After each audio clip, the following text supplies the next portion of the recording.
Don't forget to subscribe. Afterwards, the wisest and most spiritual books from the greatest authors await you every day. And now buckle up, sit back and we'll begin. Carlos Castaneda. Book 1. The Teachings of Don Juan, a Yaqui Way of Knowledge. Don Juan inquired periodically, in a casual way, about the state of my datura plant. In the year that had elapsed from the time I replanted the root, the plant had grown into a large bush. It had seeded and the seed pods had dried. And Don Juan judged it was time for me to learn more about the devil's weed. Sunday, 27 January 1963. Today Don Juan gave me the preliminary information on the second portion of the datura root, the second step in learning the tradition. He said the second portion of the root was the real beginning of learning. In comparison with it, the first portion was like child's play. The second portion had to be mastered, it had to be intaken at least 20 times, he said, before one could go on to the third step. I asked, what does the second portion do? The second portion of the devil's weed is used for seeing. With it, a man can soar through the air to see what is going on at any place he chooses. Can a man actually fly through the air, Don Juan? Why not? As I have already told you, the devil's weed is for those who seek power. The man who masters the second portion can use the devil's weed to do unimaginable things to gain more power. What kind of things, Don Juan? I can't tell you that. Every man is different. Monday, 28 January 1963. Don Juan said, if you complete the second step successfully, I can show you only one more step. In the course of learning about the devil's weed, I realized she was not for me, and I did not pursue her path any further. What made you decide against it, Don Juan? The devil's weed nearly killed me every time I tried to use her. Once it was so bad I thought I was finished. And yet, I could have avoided all that pain. How? Is there a special way to avoid pain? Yes, there is a way. Is it a formula, a procedure, or what? It is a way of grabbing onto things. For instance, when I was learning about the devil's weed, I was too eager. I grabbed onto things the way kids grab onto candy. The devil's weed is only one of a million paths. Anything is one of a million paths on camino entre candidates to caminos. Therefore you must always keep in mind that a path is only a path. If you feel you should not follow it, you must not stay with it under any conditions. To have such clarity you must lead a disciplined life. Only then will you know that any path is only a path, and there is no affront, to oneself or to others, in dropping it if that is what your heart tells you to do. But your decision to keep on the path or to leave it must be free of fear or ambition. I warn you. Look at every path closely and deliberately. Try it as many times as you think necessary. Then ask yourself, and yourself alone, one question. This question is one that only a very old man asks. My benefactor told me about it once when I was young, and my blood was too vigorous for me to understand it. Now I do understand it. I will tell you what it is. Does this path have a heart? All paths are the same. They lead nowhere. They are paths going through the bush, or into the bush. In my own life I could say I have traversed long paths, but I am not anywhere. My benefactor's question has meaning now. Does this path have a heart? If it does, the path is good. If it doesn't, it is of no use. Both paths lead nowhere, but one has a heart, the other doesn't. One makes for a joyful journey. As long as you follow it, you are one with it. The other will make you curse your life. One makes you strong, the other weakens you. Sunday, 21 April 1963. On Tuesday afternoon, 16 April, Don Juan and I went to the hills where his datura plants are. He asked me to leave him alone there and wait for him in the car. He returned nearly 3 hours later carrying a package wrapped in a red cloth. As we started to drive back to his house, he pointed to the bundle and said it was his last gift for me. I asked if he meant he was not going to teach me anymore. He explained that he was referring to the fact that I had a plant fully mature and would no longer need his plants. Late in the afternoon we sat in his room. He brought out a smoothly finished mortar and pestle. The bowl of the mortar was about 6 inches in diameter. He untied a large package full of small bundles, selected 2 of them, and placed them on a straw mat by my side. Then he added 4 more bundles of the same size from the pack he had carried home. He said they were seeds, and I had to grind them into a fine powder. He opened the first bundle and poured some of its contents into the mortar. The seeds were dried, round and caramel yellow in color. I began working with the pestle. After a while he corrected me. He told me to push the pestle against one side of the mortar first, and then slide it across the bottom and up against the other side. I asked what he was going to do with the powder. He did not want to talk about it.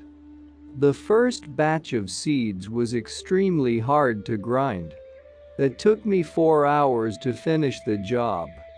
My back ached because of the position in which I had been sitting. I lay down and wanted to go to sleep right there, but Don Juan opened the next bag and poured some of the contents into the mortar. The seeds this time were slightly darker than the first ones and were lumped together. The rest of the bag's contents was a sort of powder made of very small, round, dark granules.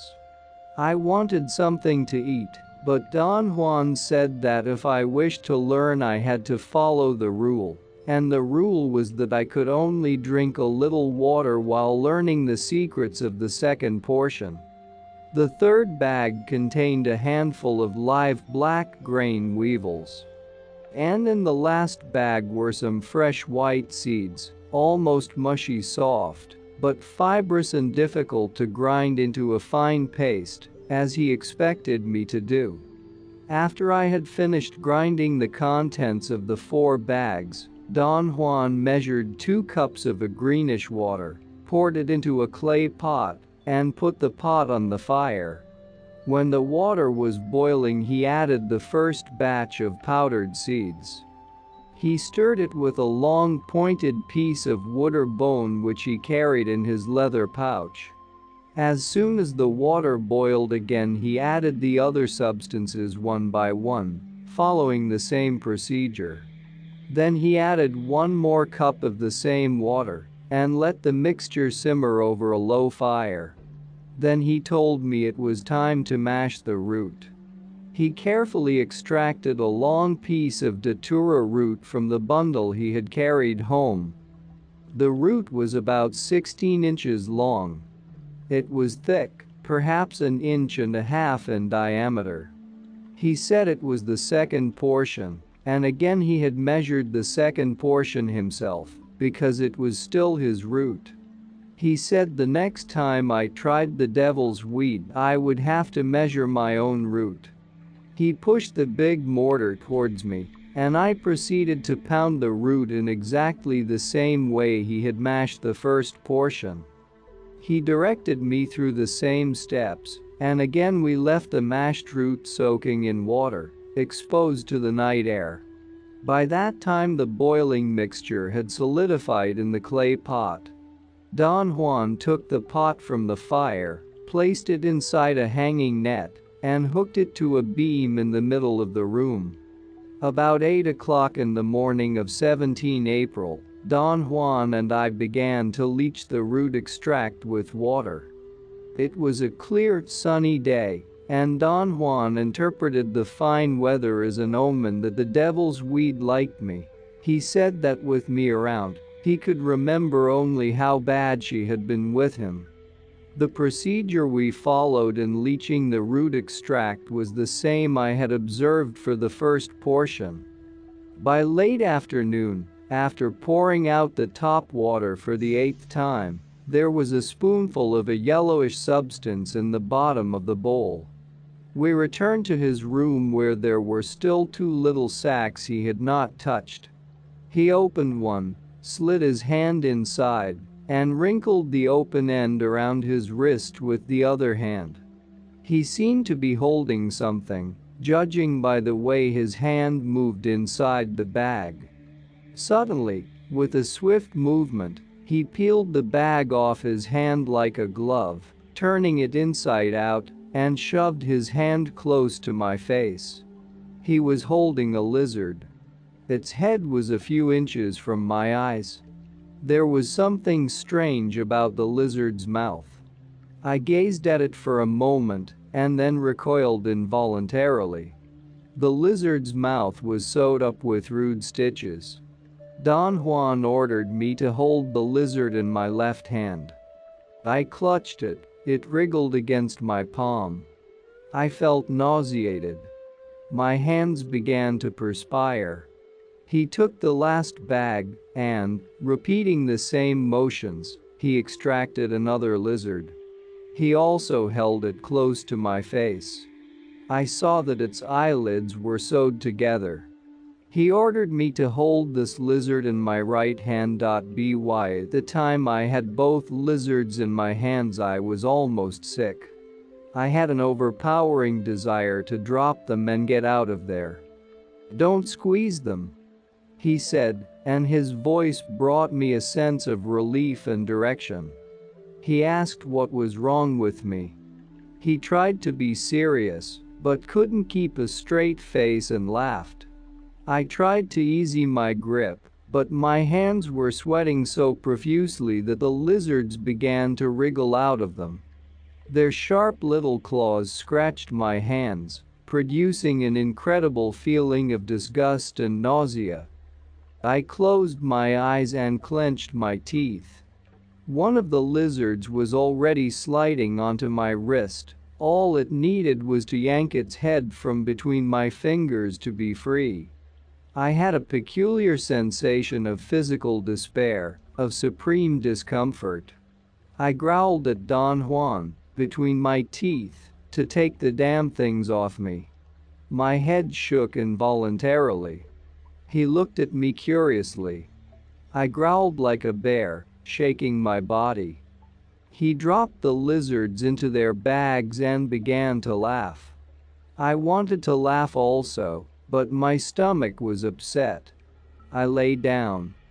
I explained to him that what had affected me was the sensation of their claws on my palms. He said there were lots of things that could drive a man mad, especially if he did not have the resolution, the purpose, required for learning. But when a man had a clear, unbending intent, feelings were in no way a hindrance, for he was capable of controlling them.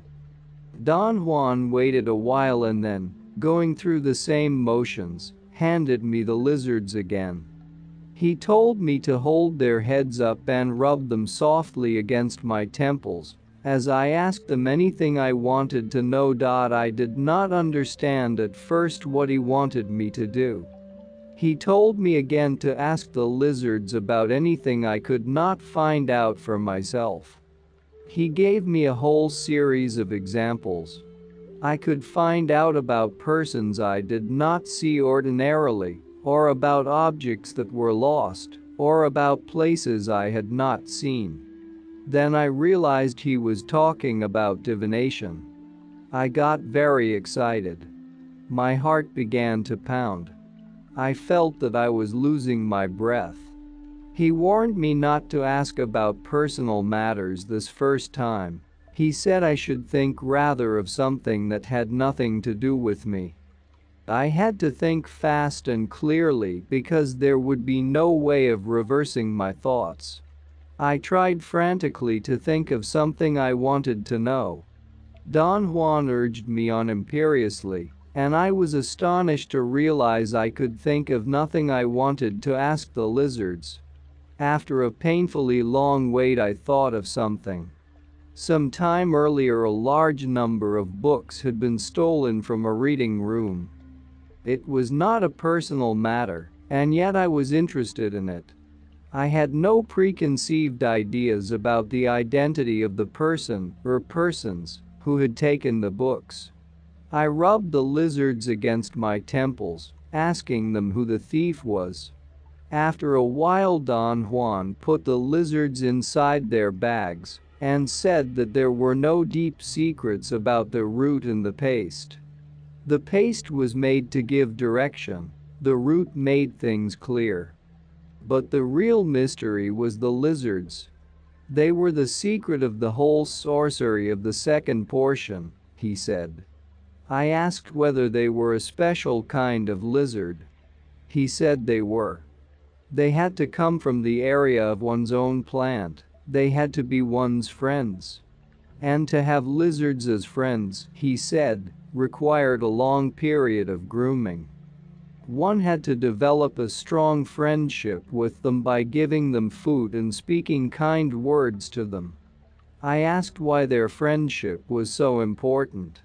He said the lizards would allow themselves to be caught only if they knew the man, and whoever took the devil's weed seriously had to treat the lizards seriously.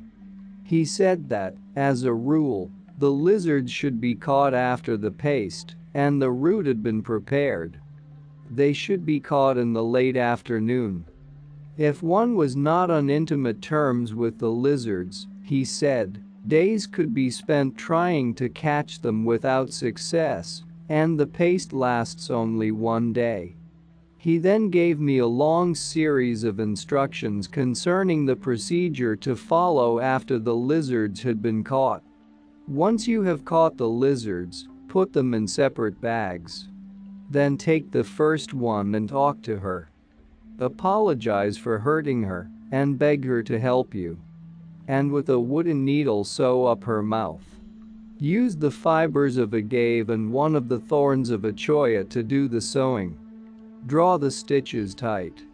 Then tell the other lizard the same things and sew her eyelids together. By the time night begins to fall, you will be ready. Take the lizard with the sewed-up mouth and explain to her the matter you want to know about. Ask her to go and see for you. Tell her you had to sew up her mouth so she would hurry back to you and not talk to anyone else. Let her scramble in the paste after you have rubbed it on her head, then put her on the ground. If she goes in the direction of your good fortune, the sorcery will be successful and easy. If she goes in the opposite direction, it will be unsuccessful. If the lizard moves towards you, south, you can expect more than ordinary good luck, but if she moves away from you, north, the sorcery will be terribly difficult. You may even die. So if she moves away from you, that is a good time to quit. At this point you can make the decision to quit. If you do, you will lose your capacity to command the lizards, but that is better than losing your life. On the other hand, you may decide to go ahead with the sorcery in spite of my warning. If you do, the next step is to take the other lizard and tell her to listen to her sister's story, and then describe it to you. But how can the lizard with the sewed-up mouth tell me what she sees? Wasn't her mouth closed to prevent her from talking? Sewing up her mouth prevents her from telling her story to strangers. People say lizards are talkative, they will stop anywhere to talk. Anyway, the next step is to smear the paste on the back of her head, and then rub her head against your right temple, keeping the paste away from the center of your forehead. At the beginning of your learning, it is a good idea to tie the lizard by its middle to your right shoulder with a string. Then you won't lose her or injure her. But as you progress and become more familiar with the power of the devil's weed, the lizards learn to obey your commands and will stay perched on your shoulder. After you have smeared the paste on your right temple with the lizard, dip the fingers of both hands into the gruel. First rub it on both temples, and then spread it all over both sides of your head. The paste dries very fast and can be applied as many times as necessary. Begin every time by using the lizard's head first and then your fingers. Sooner or later the lizard that went to sea comes back and tells her sister all about her journey, and the blind lizard describes it to you as though you were her kind. When the sorcery is finished, put the lizard down and let her go, but don't watch where she goes. Dig a deep hole with your bare hands and bury everything you used in it. About 6 p.m. Don Juan scooped the root extract out of the bowl onto a flat piece of shale. There was less than a teaspoon of a yellowish starch. He put half of it into a cup and added some yellowish water. He rotated the cup in his hand to dissolve the substance. He handed me the cup and told me to drink the mixture. It was tasteless, but it left a slightly bitter flavor in my mouth. The water was too hot, and that annoyed me. My heart began pounding fast, but soon I was relaxed again. Don Juan got the other bowl with the paste. The paste looked solid and had a glossy surface. I tried to poke the crust with my finger, but Don Juan jumped toward me and pushed my hand away from the bowl. He became very annoyed. He said it was very thoughtless of me to try that, and if I really wanted to learn there was no need to be careless. This was power, he said, pointing to the paste, and nobody could tell what kind of power it really was. It was bad enough that we had to tamper with it for our own purposes, a thing we cannot help doing because we are men, he said, but we should at least treat it with the proper respect. The mixture looked like oatmeal. Apparently it had enough starch to give it that consistency. He asked me to get the bags with the lizards. He took the lizard with the sewed-up mouth and carefully handed it over to me. He made me take it with my left hand and told me to get some of the paste with my ringer and rub it on the lizard's head, and then put the lizard into the pot and hold it there until the paste covered its entire body. Then he told me to remove the lizard from the pot.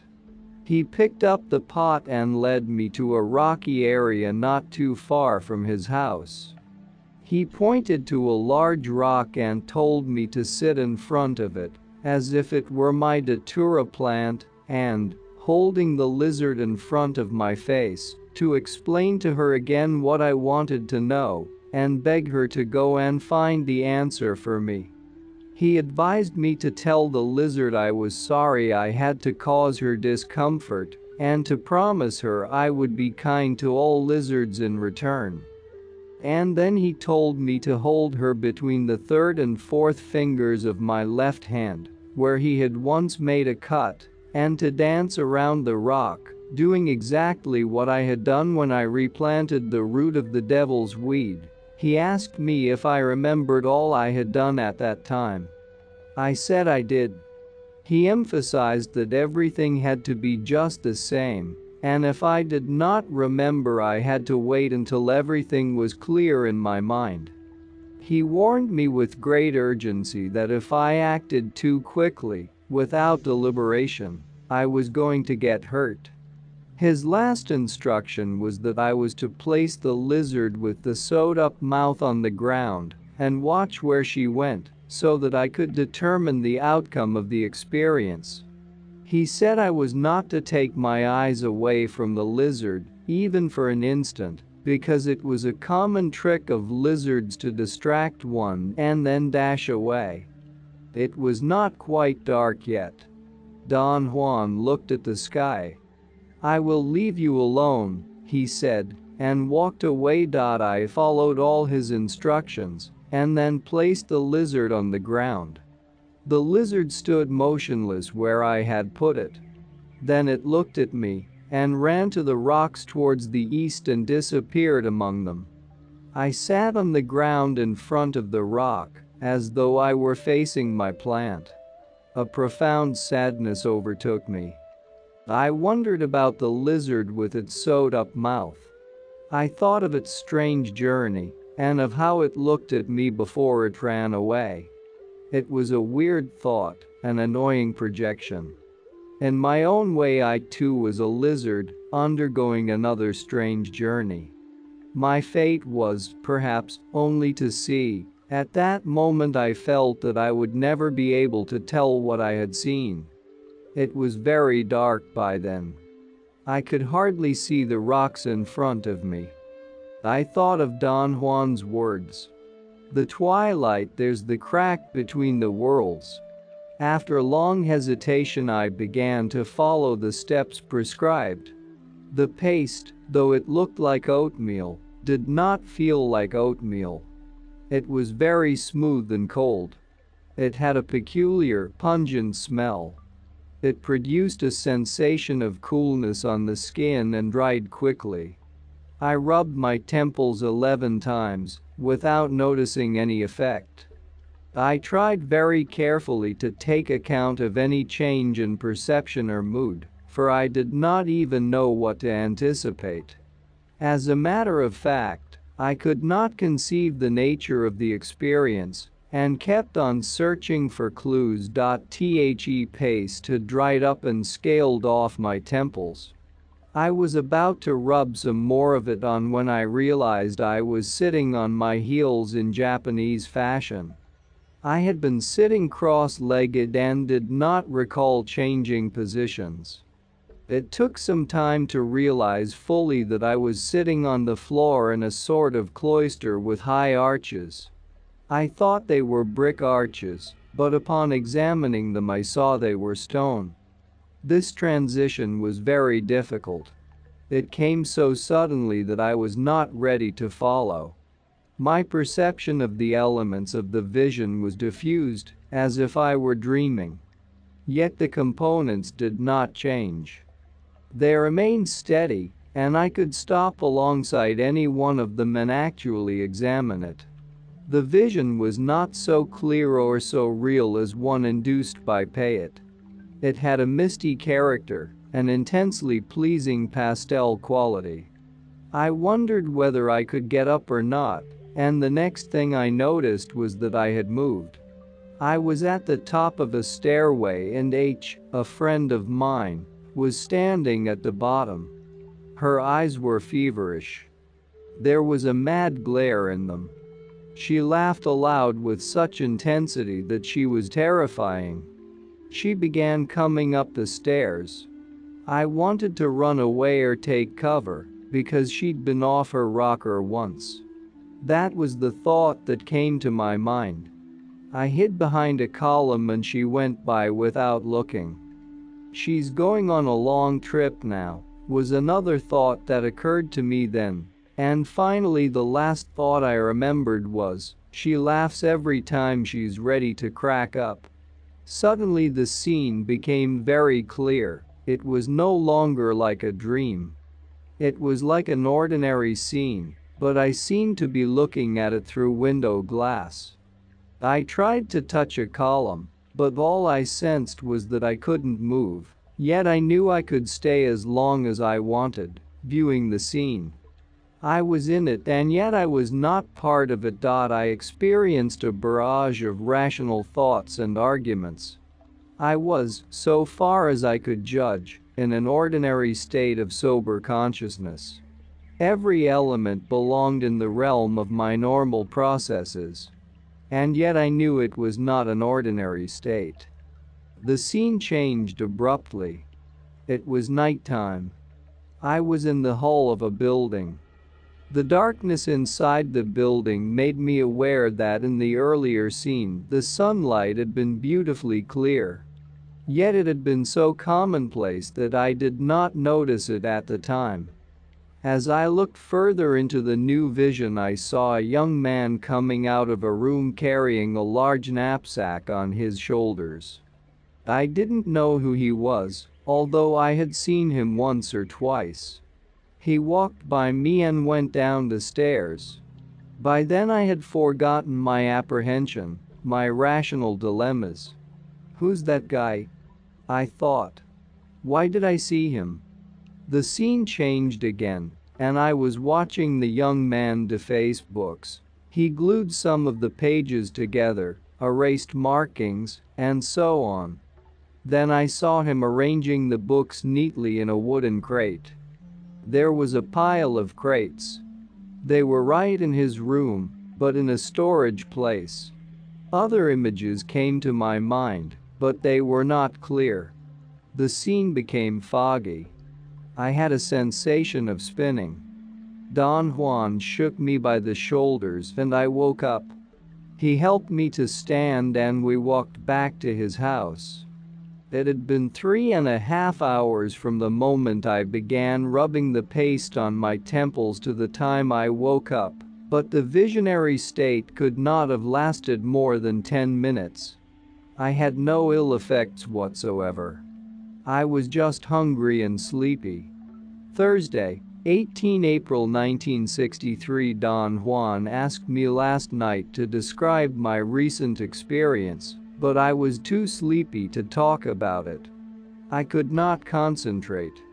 Today, as soon as I woke up, he asked me again. Who told you this girl H had been off her rocker? He asked when I finished my story. Nobody. It was just one of the thoughts I had. Do you think they were your thoughts? I told him they were my thoughts, although I had no reason to think that H had been sick. They were strange thoughts. They seemed to pop up in my mind from nowhere. He looked at me inquisitively. I asked him if he did not believe me. He laughed and said that it was my routine to be careless with my acts. What did I do wrong, Don Juan? You should have listened to the lizards. How should I have listened? The little lizard on your shoulder was describing to you everything her sister was seeing. She was talking to you. She was telling you everything, and you paid no attention. Instead, you believed the lizard's words were your own thoughts. But they were my own thoughts, Don Juan. They were not. That is the nature of this sorcery. Actually, the vision is to be listened to, rather than looked at. The same thing happened to me. I was about to warn you when I remembered my benefactor had not warned me. Was your experience like mine, Don Juan? No. Mine was a hellish journey. I nearly died. Why was it hellish? Maybe because the devil's weed did not like me, or because I was not clear about what I wanted to ask. Like you yesterday. You must have had that girl in mind when you asked the question about the books. I can't remember it. The lizards are never wrong, they take every thought as a question. The lizard came back and told you things about H no one will ever be able to understand, because not even you know what your thoughts were. How about the other vision I had? Your thoughts must have been steady when you asked that question. And that is the way this sorcery should be conducted, with clarity. Do you mean the vision of the girl is not to be taken seriously? How can it be taken seriously if you don't know what questions the little lizards were answering? Would it be more clear to the lizard if one asked only one question? Yes, that would be clearer. If you could hold one thought steadily. But what would happen, Don Juan, if the one question was not a simple one? As long as your thought is steady and does not go into other things, It is clear to the little lizards, and then their answer is clear to you.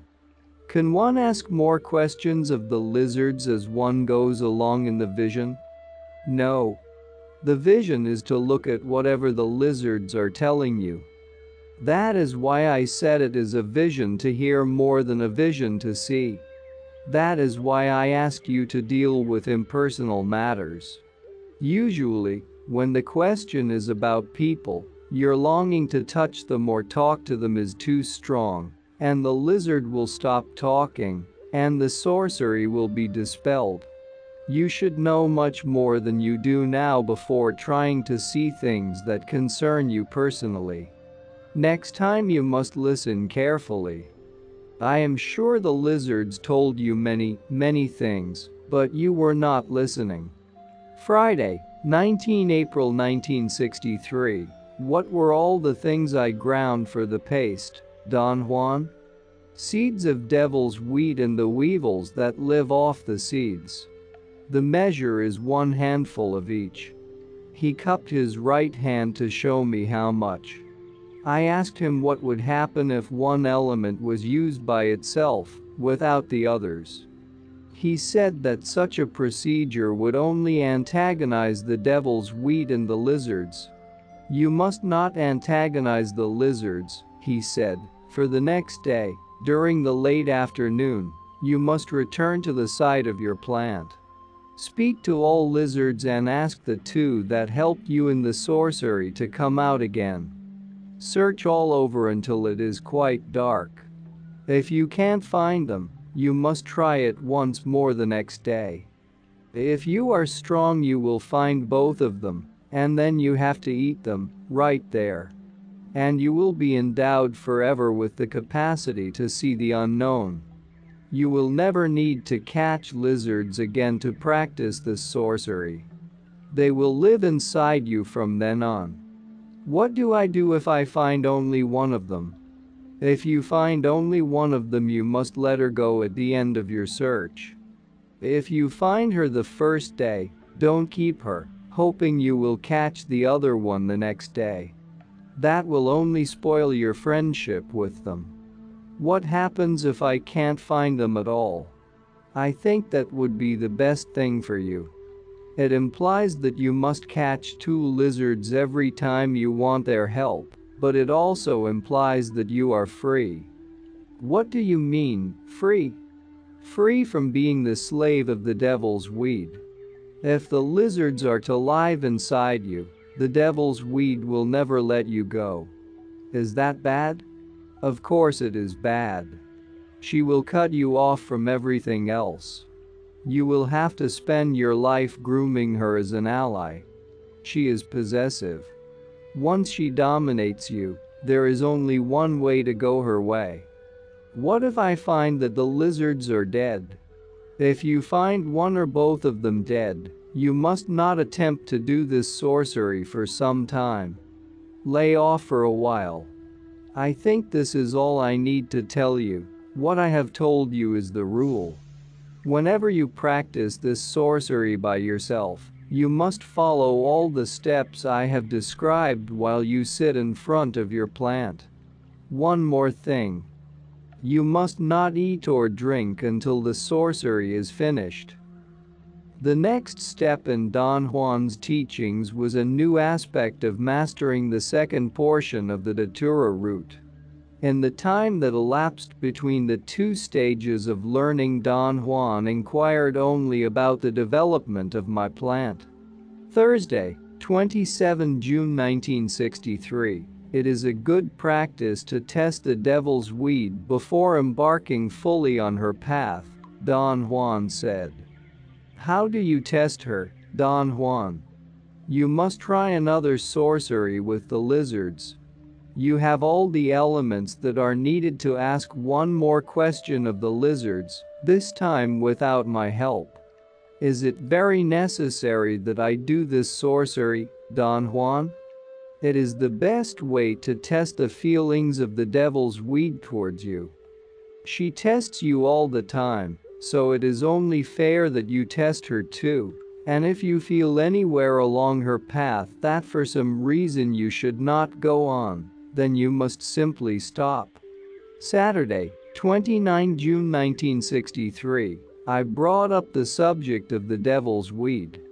I wanted Don Juan to tell me more about it, and yet I did not want to be committed to participate. The second portion is used only to divine, isn't that so, Don Juan? I asked to start the conversation. Not only to divine. One learns the sorcery of the lizards with the aid of the second portion, and at the same time one tests the devil's weed, but in reality the second portion is used for other purposes. The sorcery of the lizards is only the beginning. Then what is it used for, Don Juan? He did not answer. He abruptly changed the subject and asked me how big were the datura plants growing around my own plant. I made a gesture of size. Don Juan said, I have taught you how to tell a male from a female. Now, go to your plants and bring me both. Go first to your old plant and watch carefully the watercourse made by the rain. By now the rain must have carried the seeds far away. Watch the crevices zanjitas made by the runoff, and from them determine the direction of the flow. Then find a plant that is growing at the farthest point from your plant.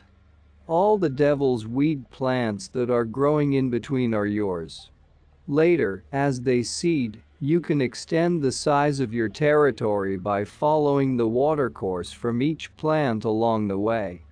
He gave me meticulous instructions on how to procure a cutting tool. The cutting of the root, he said, had to be done in the following way. First, I had to select the plant I was to cut and clear away the dirt around the place where the root joined the stem. Second, I had to repeat exactly the same dance I had performed when I replanted the root. Third, I had to cut the stem off and leave the root in the ground. The final step was to dig out 16 inches of root. He admonished me not to talk or to betray any feeling during this act. You should carry 2 pieces of cloth, he said. Spread them on the ground and place the plants on them. Then cut the plants into parts and stack them up. The order is up to you, but you must always remember what order you used, because that is the way you must always do it. Bring the plants to me as soon as you have them. Saturday, 6 July 1963. On Monday, 1 July, I cut the datura plants Don Juan had asked for. I waited until it was fairly dark to do the dancing around the plants, because I did not want anybody to see me. I felt quite apprehensive. I was sure someone was going to witness my strange acts. I had previously chosen the plants I thought were a male and a female. I had to cut off 16 inches of the root of each one, and digging to that depth with a wooden stick was not an easy task. That took me hours. I had to finish the job in complete darkness, and when I was ready to cut them, I had to use a flashlight. My original apprehension that somebody would watch me was minimal compared with the fear that someone would spot the light in the bushes. I took the plants to Don Juan's house on Tuesday, 2 July. He opened the bundles and examined the pieces. He said he still had to give me the seeds of his plants. He pushed a mortar in front of me. He took a glass jar and emptied its contents, dried seeds lumped together, into the mortar. I asked him what they were, and he said they were seeds eaten by weevils. There were quite a few bugs among the seeds, little black grain weevils. He said they were special bugs, and that we had to take them out and put them into a separate jar. He handed me another jar, 1/3 full of the same kind of weevils. A piece of paper was stuffed into the jar to keep the weevils from escaping. Next time you will have to use the bugs from your own plants, Don Juan said. What you do is to cut the seed pods that have tiny holes. They are full of bugs. Open the pot and scrape everything into a jar. Collect one handful of bugs and put them into another container. Treat them rough. Don't be considerate or delicate with them. Measure one handful of the lumped seeds that the bugs have eaten and one handful of the bugs' powder, and bury the rest any place in that direction. Here he pointed southeast from your plant. Then gather good, dry seeds and store them separately. You can gather all you want. You can always use them.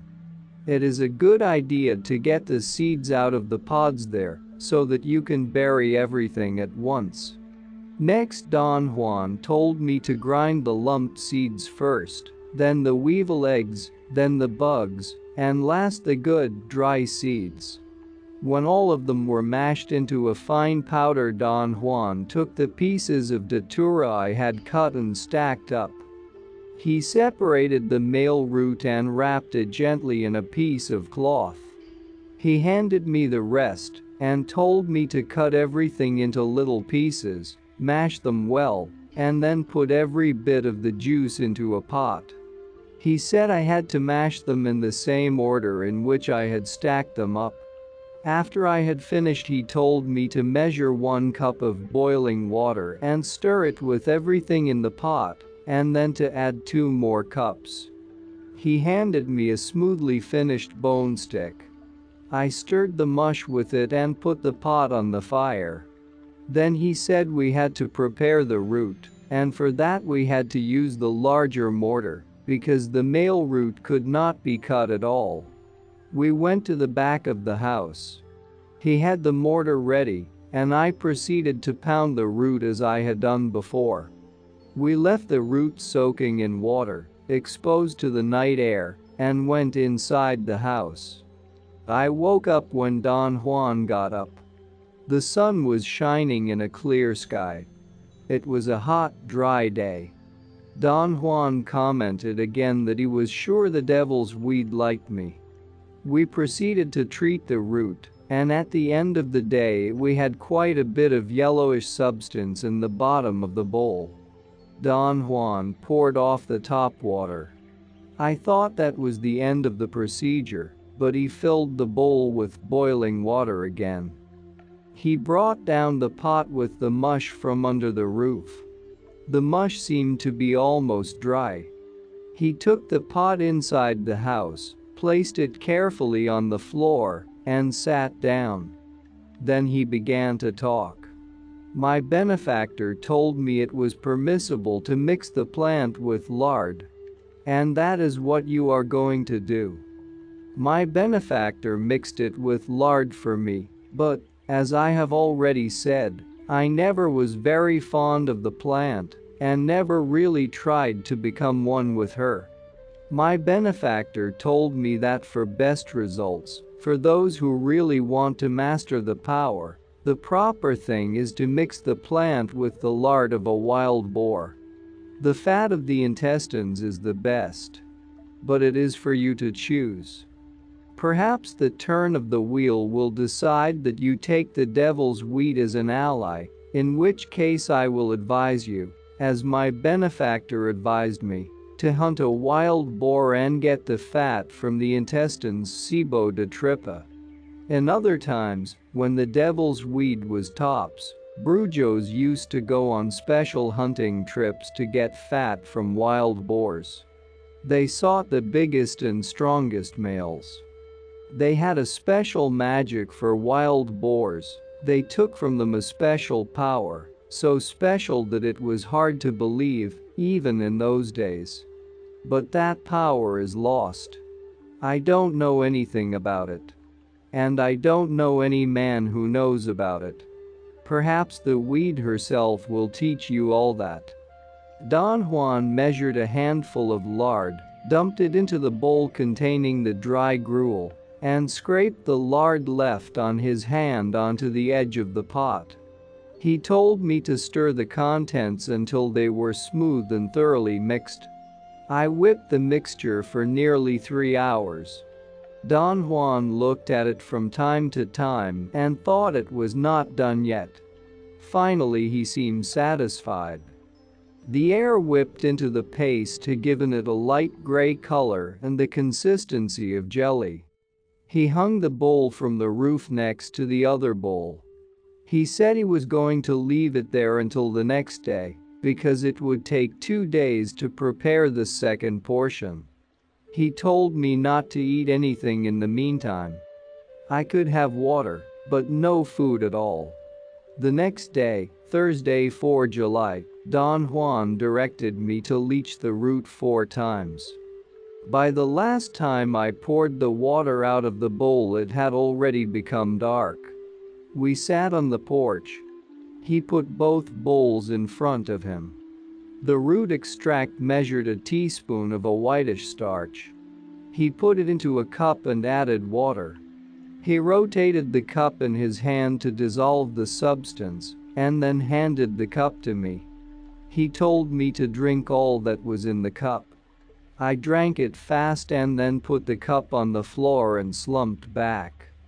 My heart began pounding. I felt I could not breathe. Don Juan ordered me, matter-of-factly, to take off all my clothes. I asked him why, and he said I had to rub myself with the paste. I hesitated. I did not know whether to undress. Don Juan urged me to hurry up. He said there was very little time to fool around. I removed all my clothes.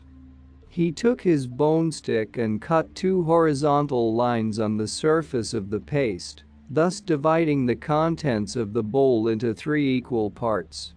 Then, starting at the center of the top line, he cut a vertical line perpendicular to the other 2, dividing the paste into 5 parts.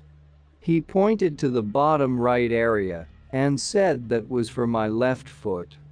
The area above it was for my left leg. The top and largest part was for my genitals. The next one below, on the left side, was for my right leg, and the area at the bottom left was for my right foot. He told me to apply the part of the paste designated for my left foot to the sole of my foot and rub it thoroughly. Then he guided me in applying the paste on the inside part of my whole left leg, on my genitals, down the inside of my whole right leg, and finally on the sole of my right foot. I followed his directions. The paste was cold and had a particularly strong odor. When I had finished applying it, I straightened up. The smell from the mixture entered my nostrils. It was suffocating me. The pungent odor was actually choking me. It was like a gas of some sort. I tried to breathe through my mouth and tried to talk to Don Juan, but I couldn't. Don Juan kept staring at me. I took a step towards him. My legs were rubbery and long, extremely long. I took another step. My knee joints felt springy, like a vault pole. They shook and vibrated and contracted elastically. I moved forward. The motion of my body was slow and shaky. It was more like a tremor forward and up. I looked down and saw Don Juan sitting below me, way below me. The momentum carried me forward one more step, which was even more elastic and longer than the preceding one. And from there I soared. I remember coming down once, then I pushed up with both feet, sprang backwards, and glided on my back. I saw the dark sky above me, and the clouds going by me. I jerked my body so I could look down. I saw the dark mass of the mountains. My speed was extraordinary. My arms were fixed, folded against my sides. My head was the directional unit. If I kept it bent backwards, I made vertical circles. I changed directions by turning my head to the side. I enjoyed such freedom and swiftness as I had never known before. The marvelous darkness gave me a feeling of sadness, of longing, perhaps. It was as if I had found a place where I belonged, the darkness of the night. I tried to look around, but all I sensed was that the night was serene, and yet it held so much power. Suddenly I knew it was time to come down. It was as if I had been given an order I had to obey. And I began descending like a feather with lateral motions. That type of movement made me very ill. It was slow and jerky, as though I were being lowered by pulleys. I got sick. My head was bursting with the most excruciating pain. A kind of blackness enveloped me. I was very aware of the feeling of being suspended in it. The next thing I remember is the feeling of waking up. I was in my bed in my own room. I sat up, and the image of my room dissolved. I stood up. I was naked. The motion of standing made me sick again. I recognized some of the landmarks. I was about half a mile from Don Juan's house, near the place of his datura plants. Suddenly everything fitted into place, and I realized that I would have to walk all the way back to his house, naked. To be deprived of clothes was a profound psychological disadvantage, but there was nothing I could do to solve the problem.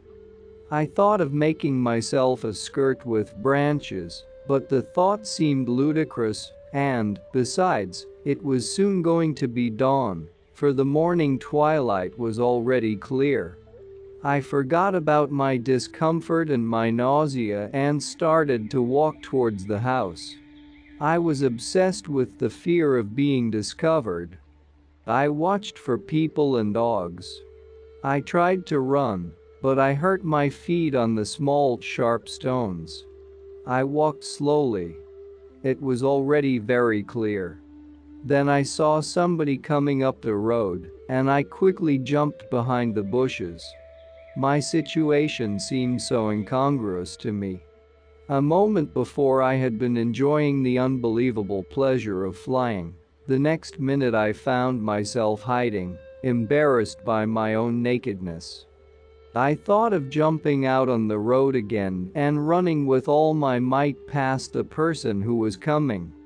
I thought he would be so startled that by the time he realized it was a naked man, I would have left him far behind.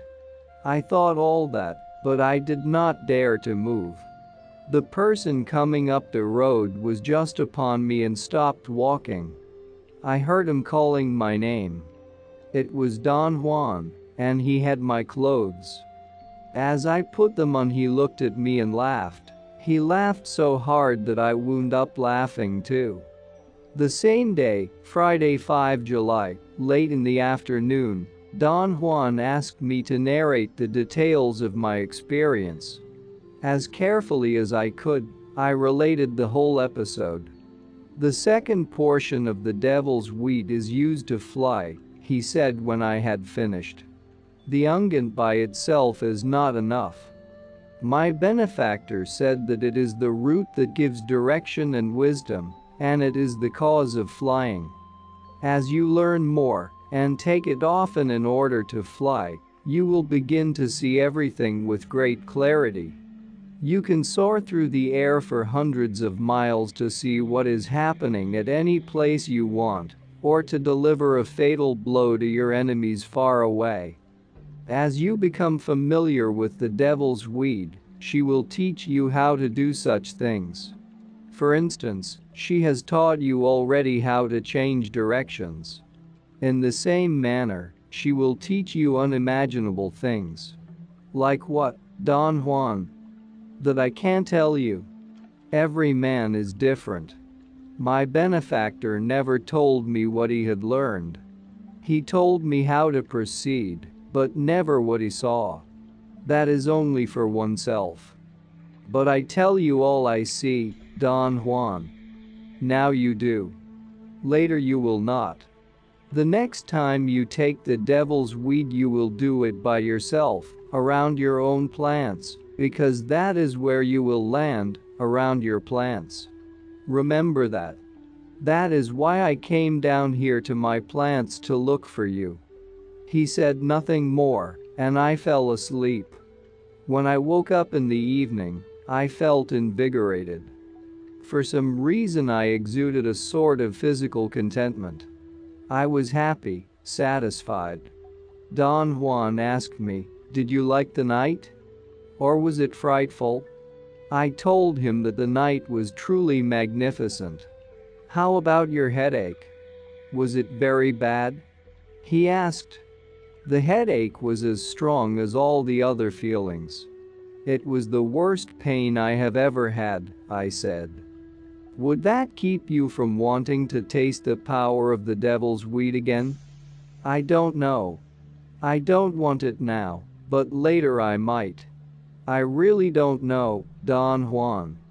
There was a question I wanted to ask him. I knew he was going to evade it, so I waited for him to mention the subject. I waited all day. Finally, before I left that evening, I had to ask him, "Did I really fly, Don Juan? That is what you told me. Didn't you?" "I know, Don Juan.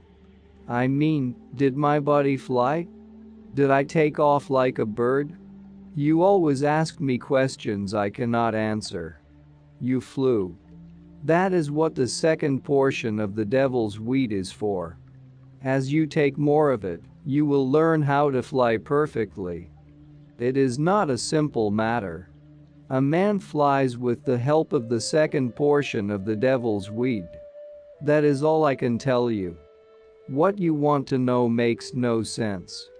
Birds fly like birds, and a man who has taken the devil's weed flies as such. El enyerbado vuela así. As birds do? Así como los pájaros? No, he flies as a man who has taken the weed. No, así como los enyerbados. Then I didn't really fly, Don Juan. I flew in my imagination, in my mind alone. Where was my body? In the bushes, he replied cuttingly, but immediately broke into laughter again. The trouble with you is that you understand things in only one way. You don't think a man flies, and yet a brujo can move 1,000 miles in 1 second to see what is going on. He can deliver a blow to his enemies long distances away. So, does he or doesn't he fly? You see, Don Juan, you and I are differently oriented. Suppose, for the sake of argument, one of my fellow students had been here with me when I took the devil's weed. Would he have been able to see me flying? There you go again with your questions about what would happen if. It is useless to talk that way. If your friend, or anybody else, takes the second portion of the weed, all he can do is fly. Now, if he had simply watched you, he might have seen you flying, or he might not. That depends on the man. But what I mean, Don Juan, is that if you and I look at a bird and see it fly, we agree that it is flying. But if two of my friends had seen me flying as I did last night, would they have agreed that I was flying? Well, they might have. You agree that birds fly because you have seen them flying. Flying is a common thing with birds. But you will not agree on other things birds do, because you have never seen birds doing them. If your friends knew about men flying with the devil's weed, then they would agree. Let's put it another way, Don Juan. What I meant to say is that if I had tied myself to a rock with a heavy chain, I would have flown just the same, because my body had nothing to do with my flying. Don Juan looked at me incredulously. If you tie yourself to a rock, he said, I'm afraid you will have to fly holding the rock with its heavy chain. Collecting the ingredients and preparing them for the smoke mixture formed a yearly cycle. The first year Don Juan taught me the procedure. In December of 1962, the second year, when the cycle was renewed, Don Juan merely directed me. I collected the ingredients myself, prepared them, and put them away until the next year. In December 1963, a new cycle started for the third time. Don Juan then showed me how to combine the dried ingredients I had collected and prepared the year before. He put the smoking mixture into a small leather bag, and we set out once again to collect the different components for the following year. Don Juan seldom mentioned the little smoke during the year that elapsed between the two gatherings. Every time I went to see him, however, he gave me his pipe to hold, and the procedure of getting familiar with the pipe developed in the way he had described. He put the pipe in my hands very gradually.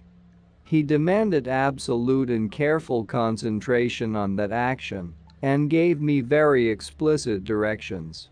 Any fumbling with the pipe would inevitably result in his or my death, he said.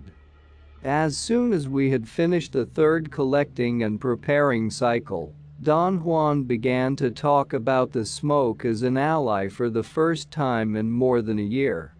Monday, 23 December 1963, we were driving back to his house after collecting some yellow flowers for the mixture. They were one of the necessary ingredients. I made the remark that this year we did not follow the same order in collecting the ingredients as we had the year before.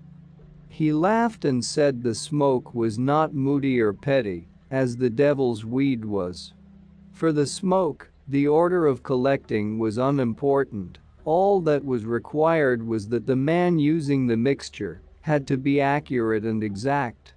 I asked Don Juan what we were going to do with the mixture he had prepared and given me to keep. He replied that it was mine, and added that I had to use it as soon as possible. I asked how much of it was needed each time. The small bag he had given me contained approximately 3 times the amount a small tobacco bag would hold. He told me I would have to use all the contents of my bag in 1 year, and how much I needed each time I smoked was a personal matter. I wanted to know what would happen if I never finished the bag. Don Juan said that nothing would happen. The smoke did not require anything. He himself did not need to smoke anymore, and yet he made a new mixture each year. He then corrected himself and said that he rarely had to smoke. I asked what he did with the unused mixture, but he did not answer. He said the mixture was no longer good if not used in 1 year. At this point we got into a long argument. I did not phrase my questions correctly, and his answers seemed confusing. I wanted to know if the mixture would lose its hallucinogenic properties, or power, after a year, thus making the yearly cycle necessary, but he insisted that the mixture would not lose its power at any time. The only thing that happened, he said, was that a man did not need it anymore because he had made a new supply. He had to dispose of the remaining old mixture in a specific way, which Don Juan did not want to reveal to me at that point. Tuesday, 24 December 1963, you said, Don Juan, you don't have to smoke anymore. Yes, because the smoke is my ally. I don't need to smoke anymore. I can call him anytime, any place. Do you mean he comes to you even if you do not smoke? I mean I go to him freely. Will I be able to do that, too? If you succeed in getting him as your ally, you will. Tuesday, 31 December 1963. On Thursday, 26 December, I had my first experience with Don Juan's ally, the smoke. All day I drove him around and did chores for him. We returned to his house in the late afternoon. I mentioned that we had had nothing to eat all day.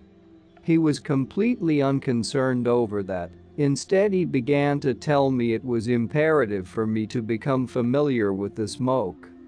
He said I had to experience it myself to realize how important it was as an ally. Without giving me an opportunity to say anything, Don Juan told me he was going to light his pipe for me right then. I tried to dissuade him, arguing that I did not believe I was ready. I told him I felt I had not handled the pipe for a long enough time. But he said there was not much time left for me to learn, and I had to use the pipe very soon. He brought the pipe out of its sack and fondled it. I sat on the floor next to him and frantically tried to get sick and pass out to do anything to put off this unavoidable step. The room was almost dark. Don Juan had lighted the kerosene lamp and placed it in a corner. Usually the lamp kept the room in a relaxing semi-darkness, its yellowish light always soothing. This time, however, the light seemed dim and unusually red. It was unnerving. He untied his small bag of mixture without removing it from the cord fastened around his neck. He brought the pipe close to him, put it inside his shirt, and poured some of the mixture into the bowl. He made me watch the procedure, pointing out that if some of the mixture spilled, it would fall inside his shirt. Don Juan filled 3/4 of the bowl, then tied the bag with one hand while holding the pipe in the other. He picked up a small clay dish, handed it to me, and asked me to get some small charcoals from the fire outside. I went to the back of the house and scooped a bunch of charcoals from the adobe stove. I hurried back to his room. I felt deep anxiety. It was like a premonition. I sat next to Don Juan and gave him the dish. He looked at it and calmly said the charcoals were too big. He wanted smaller ones that would fit inside the pipe bowl. I went back to the stove and got some. He took the new dish of charcoals and put it before him. He was sitting with his legs crossed and tucked under him. He glanced at me out of the corner of his eye and leaned forward until his chin nearly touched the charcoals. He held the pipe in his left hand, and with an extremely swift movement of his right hand, picked up a burning piece of charcoal and put it into the bowl of the pipe. Then he sat up straight and, holding the pipe with both hands, put it to his mouth and puffed 3 times. He stretched his arms to me and told me in a forceful whisper to take the pipe with both hands and smoke. The thought of refusing the pipe and running away crossed my mind for an instant, but Don Juan demanded again, still in a whisper, that I take the pipe and smoke. I looked at him. His eyes were fixed on me. But his stare was friendly, concerned. It was clear that I had made the choice a long time before. There was no alternative but to do what he said. I took the pipe and nearly dropped it. It was hot. I put it to my mouth with extreme care because I imagined its heat would be intolerable on my lips. But I felt no heat at all. Don Juan told me to inhale. The smoke flowed into my mouth and seemed to circulate there. It was heavy. I felt as though I had a mouthful of dough. The simile occurred to me, although I had never had a mouthful of dough. The smoke was also like menthol, and the inside of my mouth suddenly became cold. It was a refreshing sensation. Again. I heard Don Juan whispering. I felt the smoke seep inside my body freely, almost without my control. I needed no more urging from Don Juan. Mechanically, I kept inhaling. Suddenly, Don Juan leaned over and took the pipe from my hands.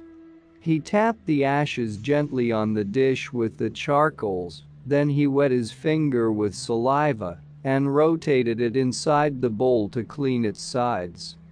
He blew through the stem repeatedly. I saw him put the pipe back into its sheath. His actions held my interest. When he had finished cleaning the pipe and putting it away, he stared at me, and I realized for the first time that my whole body was numb, mentholated. My face felt heavy and my jaws hurt. I could not keep my mouth closed, but there was no saliva flow.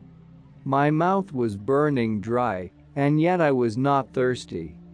I began to sense an unusual heat all over my head. A cold heat. My breath seemed to cut my nostrils and upper lip every time I exhaled. But it didn't burn, it hurt like a piece of ice. Don Juan sat next to me, to my right, and without moving held the pipe sheath against the floor, as though keeping it down by force. My hands were heavy. My arms sagged, pulling my shoulders down. My nose was running. I wiped it with the back of my hand, and my upper lip was rubbed off. I wiped my face, and all the flesh was wiped off. I was melting. I felt as if my flesh was actually melting. I jumped to my feet and tried to grab hold of something, anything with which to support myself. I was experiencing a terror I had never felt before. I held onto a pole that Don Juan keeps stuck on the floor in the center of his room. I stood there for a moment, then I turned to look at him. He was still sitting motionless, holding his pipe, staring at me. My breath was painfully hot or cold. It was choking me. I bent my head forward to rest it on the pole, but apparently I missed it, and my head kept on moving downward beyond the point where the pole was. I stopped when I was nearly down to the floor. I pulled myself up. The pole was there in front of my eyes. I tried again to rest my head on it. I tried to control myself and to be aware, and kept my eyes open as I leaned forward to touch the pole with my forehead. It was a few inches from my eyes, but as I put my head against it, I had the queerest feeling that I was going right through it.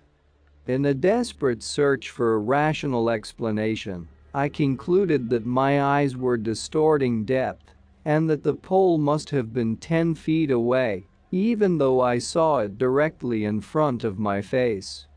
I then conceived a logical, rational way to check the position of the pole. I began moving sideways around it, one little step at a time. My argument was that in walking around the pole in that way, I couldn't possibly make a circle more than 5 feet in diameter. If the pole was really 10 feet away from me, or beyond my reach, a moment would come when I would have my back to it. I trusted that at that moment the pole would vanish, because in reality it would be behind me. I then proceeded to circle the pole, but it remained in front of my eyes as I went around it. In a fit of frustration I grabbed it with both hands, but my hands went through it. I was grabbing the air. I carefully calculated the distance between the pole and myself. I figured it must be 3 feet. That is, my eyes perceived it as 3 feet. I played for a moment with the perception of depth by moving my head from one side to the other, focusing each eye in turn on the pole and then on the background. According to my way of judging depth, the pole was unmistakably before me, possibly 3 feet away. Stretching out my arms to protect my head, I charged with all my strength. The sensation was the same. I went through the pole. This time I went all the way to the floor. I stood up again. And standing up was perhaps the most unusual of all the acts I performed that night. I thought myself up. In order to get up, I did not use my muscles and skeletal frame in the way I am accustomed to doing, because I no longer had control over them. I knew at the instant I hit the ground. But my curiosity about the pole was so strong I thought myself up in a kind of reflex action. And before I fully realized I could not move, I was up. I called to Don Juan for help. At one moment I yelled frantically at the top of my voice, but Don Juan did not move. He kept on looking at me, sideways, as though he didn't want to turn his head to face me fully. I took a step toward him, but instead of moving forward I staggered backward and fell against the wall. I knew I had rammed against it with my back, yet it did not feel hard.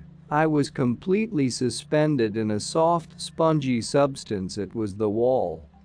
My arms were stretched out laterally, and slowly my whole body seemed to sink into the wall. I could only look forward into the room. Don Juan was still watching me, but he made no move to help me. I made a supreme effort to jerk my body out of the wall, but it only sank deeper and deeper. In the midst of indescribable terror, I felt that the spongy wall was closing in on my face. I tried to shut my eyes, but they were fixed open. I don't remember what else happened. Suddenly Don Juan was in front of me, a short distance away. We were in the other room. I saw his table in the dirt stove with the fire burning, and with the corner of my eye, I distinguished the fence outside the house. I could see everything very clearly. Don Juan had brought the kerosene lantern and hung it from the beam in the middle of the room. I tried to look in a different direction, but my eyes were set to see only straight forward. I couldn't distinguish or feel any part of my body. My breathing was undetectable. But my thoughts were extremely lucid. I was clearly aware of whatever was taking place in front of me. Don Juan walked towards me, and my clarity of mind ended. Something seemed to stop inside me. There were no more thoughts. I saw Don Juan coming and I hated him. I wanted to tear him apart. I could have killed him then, but I could not move. At first I vaguely sensed a pressure on my head, but it also disappeared. There was only one thing left: an overwhelming anger at Don Juan. I saw him only a few inches from me. I wanted to claw him apart. I felt I was groaning. Something in me began to convulse. I heard Don Juan talking to me. His voice was soft and soothing, and, I felt, infinitely pleasing. He came even closer and started to recite a Spanish lullaby. Lady Saint Anna, why does the baby cry? For an apple he has lost. I will give you one. I will give you two. One for the boy and one for you, Señora Santa Ana, por Laura el Nino. Por una manzana que se la ha perdido. Yo le dar una. Yo le dar dos. Una para el Nino y otra para vos. A warmth pervaded me. It was a warmth of heart and feelings. Don Juan's words were a distant echo. They recalled the forgotten memories of childhood. The violence I had felt before disappeared. The resentment changed into a longing, a joyous affection for Don Juan.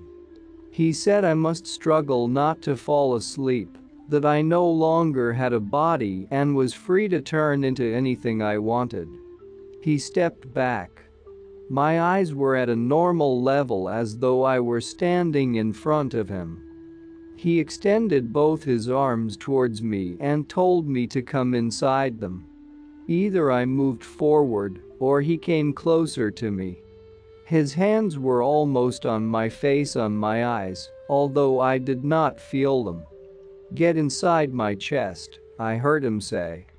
I felt I was engulfing him. It was the same sensation of the sponginess of the wall. Then I could hear only his voice commanding me to look and see. I could not distinguish him anymore. My eyes were apparently open, for I saw flashes of light on a red field. It was as though I was looking at a light through my closed eyelids. Then my thoughts were turned on again. They came back in a fast barrage of images, faces, scenery. Scenes without any coherence popped up and disappeared. It was like a fast dream in which images overlap and change. Then the thoughts began to diminish in number and intensity, and soon they were gone again. There was only an awareness of affection, of being happy. I couldn't distinguish any shapes or light. All of a sudden I was pulled up. I distinctly felt I was being lifted. And I was free, moving with tremendous lightness and speed in water or air. I swam like an eel. I contorted and twisted and soared up and down at will. I felt a cold wind blowing all around me, and I began to float like a feather back and forth, down, and down, and down.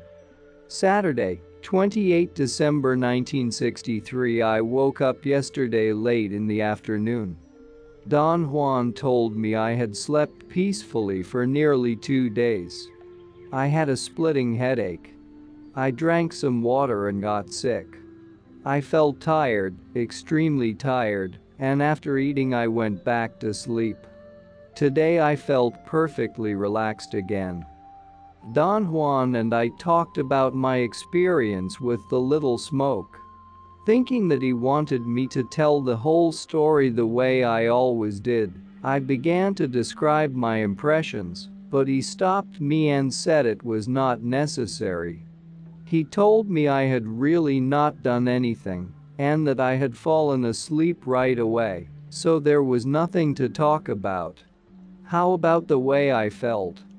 Isn't that important at all? I insisted. No, not with the smoke. Later on, when you learn how to travel, we will talk, when you learn how to get into things. Does one really get into things? Don't you remember? You went into and through that wall. I think I really went out of my mind. No, you didn't. Did you behave the same way I did when you smoked for the first time, Don Juan? No, it wasn't the same.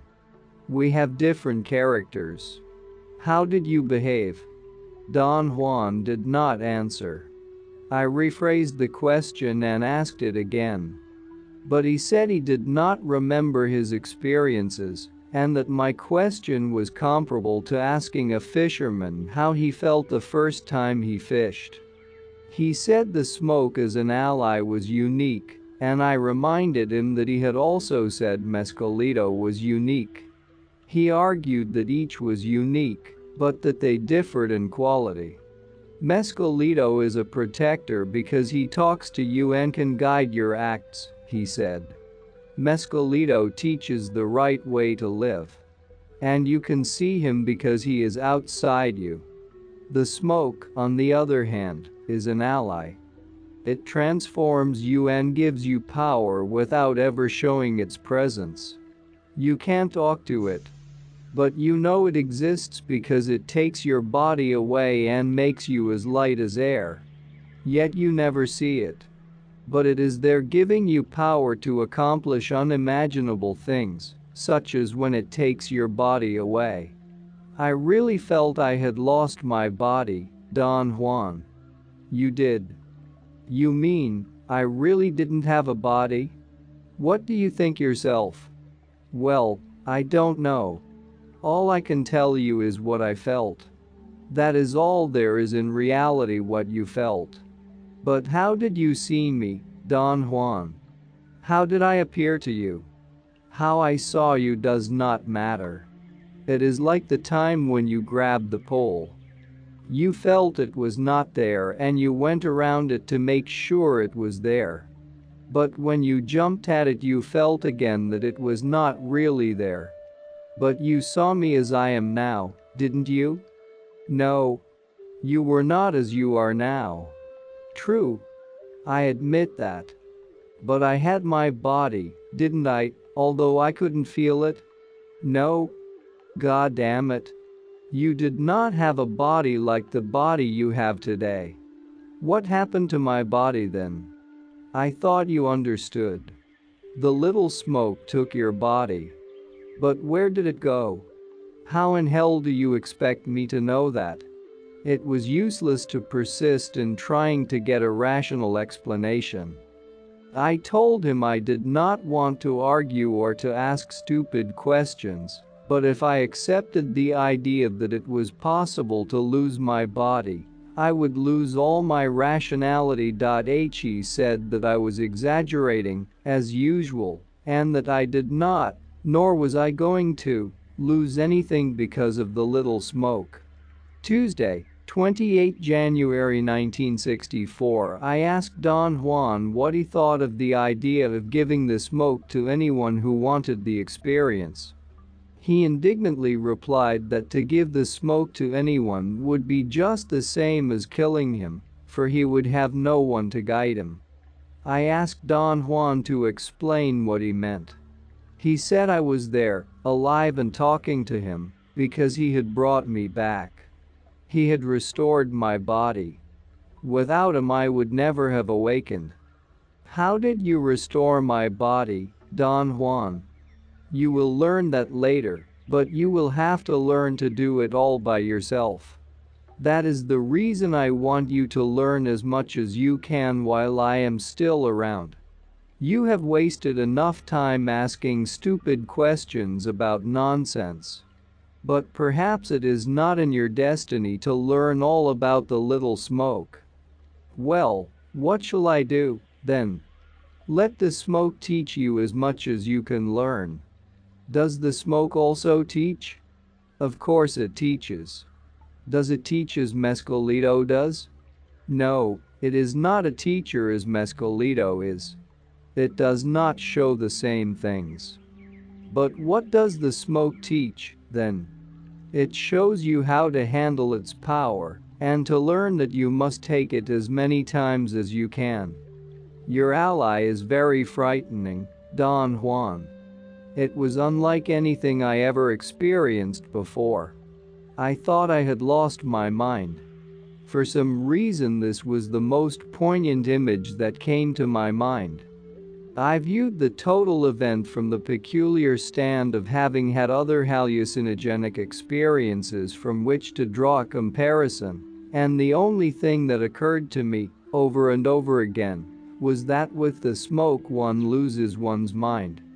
Don Juan discarded my simile, saying that what I felt was its unimaginable power. And to handle that power, he said, one has to live a strong life. The idea of the strong life not only pertains to the preparation period, but also entails the attitude of the man after the experience. He said the smoke is so strong one can match it only with strength, otherwise, one's life would be shattered to bits. I asked him if the smoke had the same effect on everyone. He said it produced a transformation, but not in everyone. Then, what is the special reason the smoke produced a transformation in me? I asked. That, I think, is a very silly question. You have followed obediently every step required. It is no mystery that the smoke transformed you. I asked him again to tell me about my appearance. I wanted to know how I looked, for the image of a bodiless being he had planted in my mind was understandably unbearable. He said that to tell the truth he was afraid to look at me. He felt the same way his benefactor must have felt when he saw Don Juan smoking for the first time. Why were you afraid? Was I that frightening? I asked. I had never seen anyone smoking before. Didn't you see your benefactor smoke? No. You have never seen even yourself? How could I? You could smoke in front of a mirror. He did not answer, but stared at me and shook his head. I asked him again if it was possible to look into a mirror.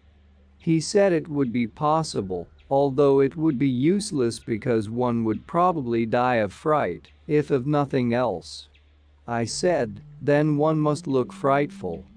I have wondered all my life about the same thing, he said. Yet I did not ask, nor did I look into a mirror. I did not even think of that. How can I find out then? You will have to wait, the same way I did, until you give the smoke to someone else if you ever master it, of course. Then you will see how a man looks. That is the rule. What would happen if I smoked in front of a camera and took a picture of myself?